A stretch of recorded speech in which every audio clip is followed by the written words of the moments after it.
North Sentinel Island is often considered the most dangerous place in the world. It's home to one of the most deadly uncontacted tribes on Earth, who have lived several outsiders who dared to step foot on their island, burying them in shallow graves right on the beach for the world to see.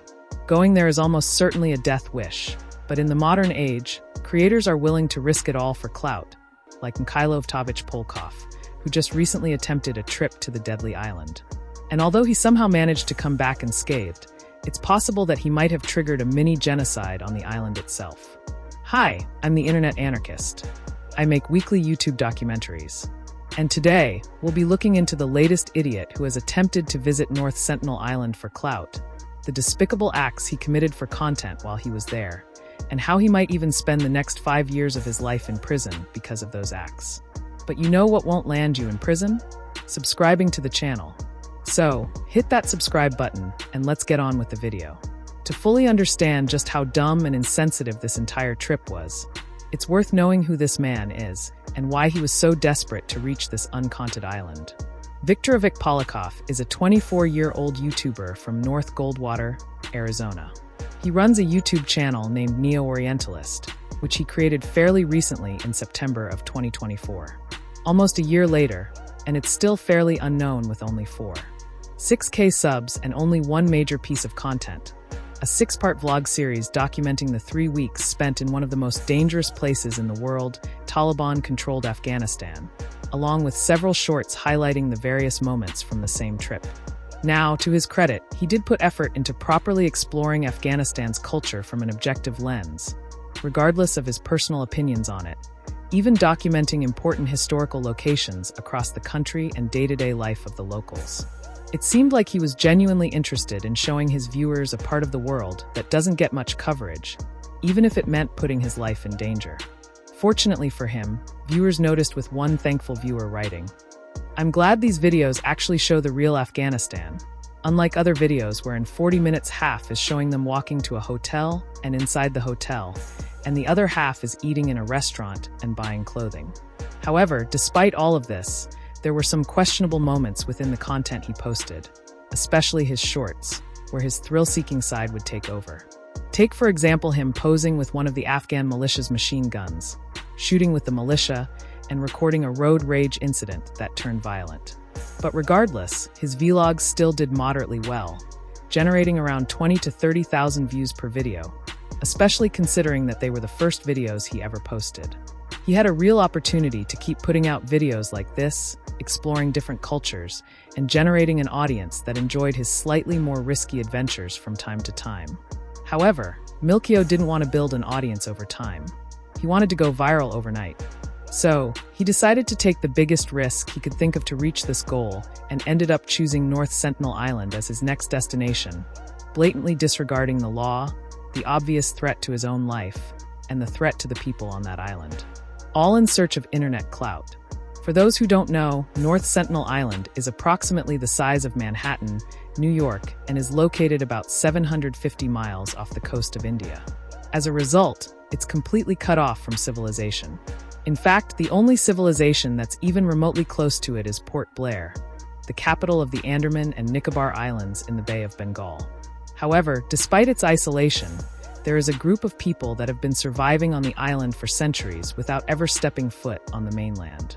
A tribe known as the Sentinels, rumored to be the direct descendants of the first humans to migrate out of Africa.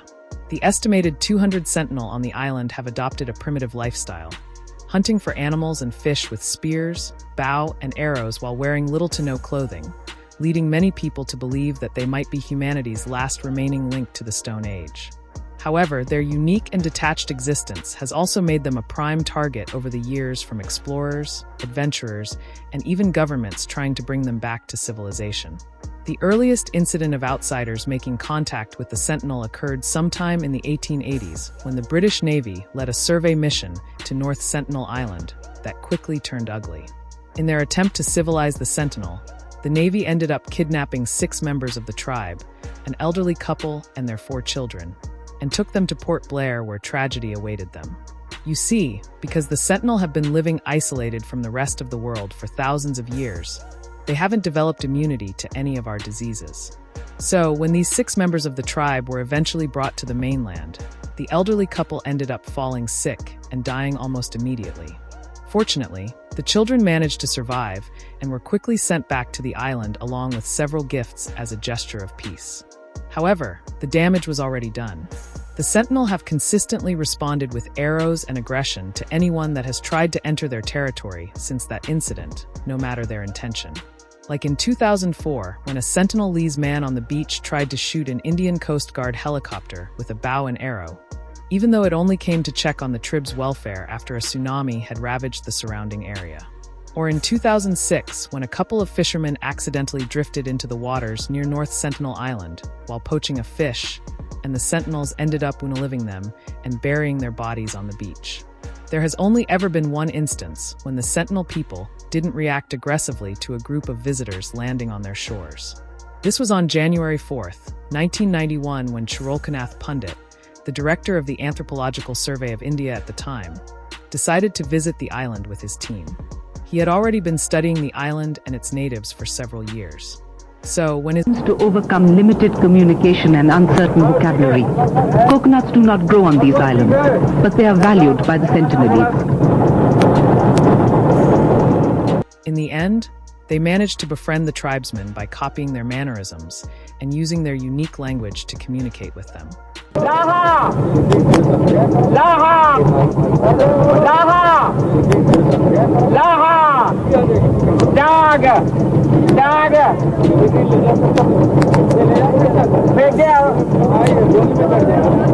Dag! However, this event didn't end up having any lasting impact on the relationship with the Sentinel.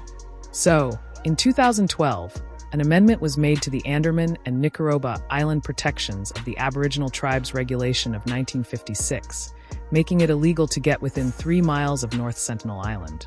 But despite those restrictions being in place, there have still been some idiots who have tried visiting the island, like John Allen Chow, a 26-year-old American Christian missionary who believed North Sentinel Island was Satan's last stronghold on Earth.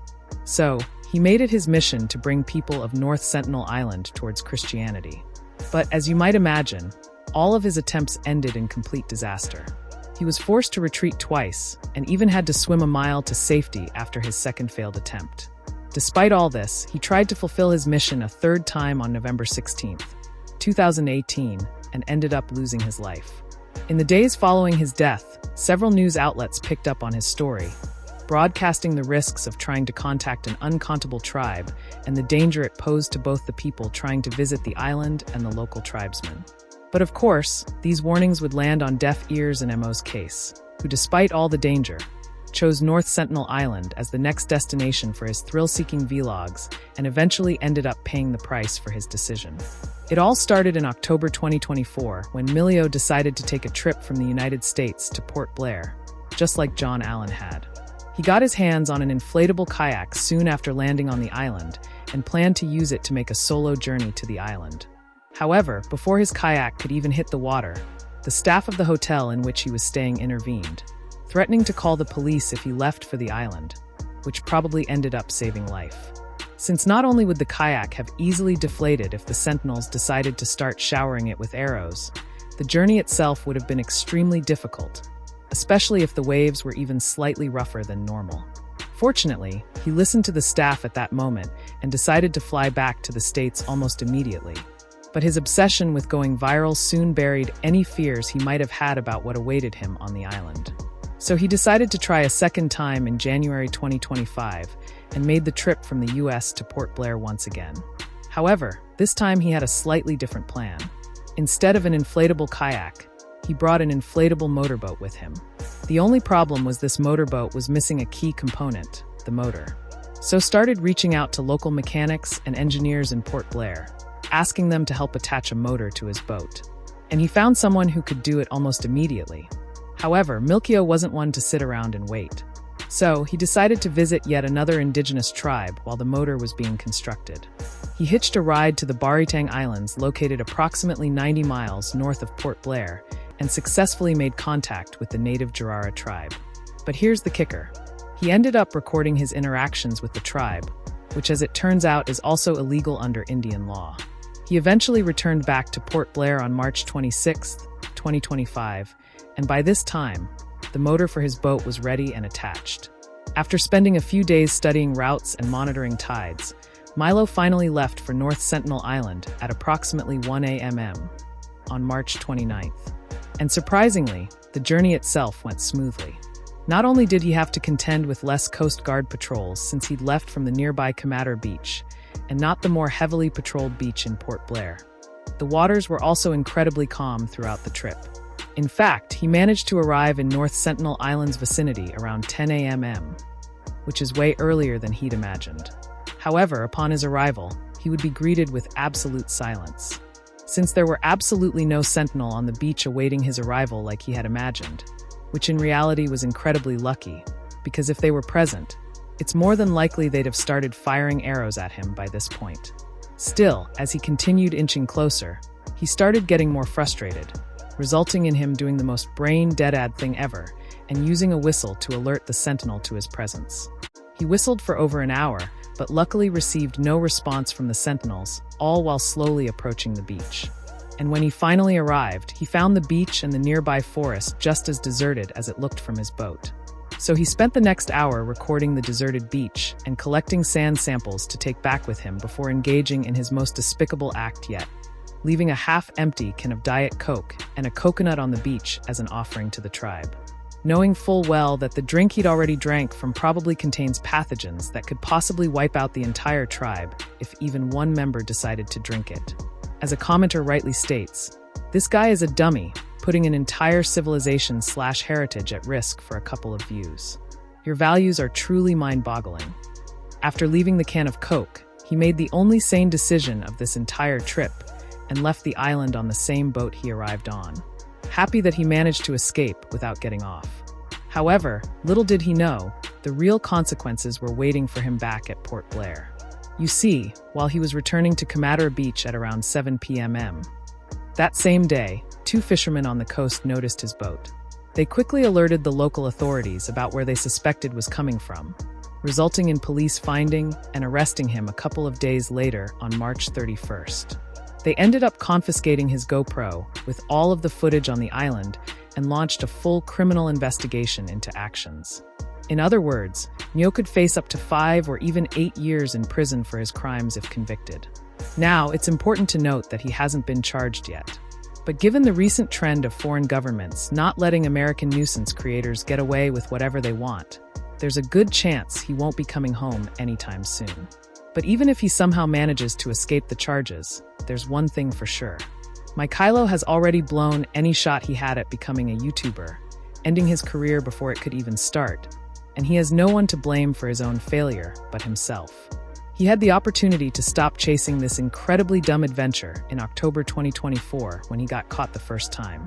However, his need for clout didn't let him abandon the idea, and now he could be facing serious prison time for his actions, and that too in a foreign country. All because he was too stubborn to just accept the idiocy of his plan. Kind of like Pirate Software, who is still refusing to say 3 simple words to save his reputation. I am sorry. Click the video on screen to find out.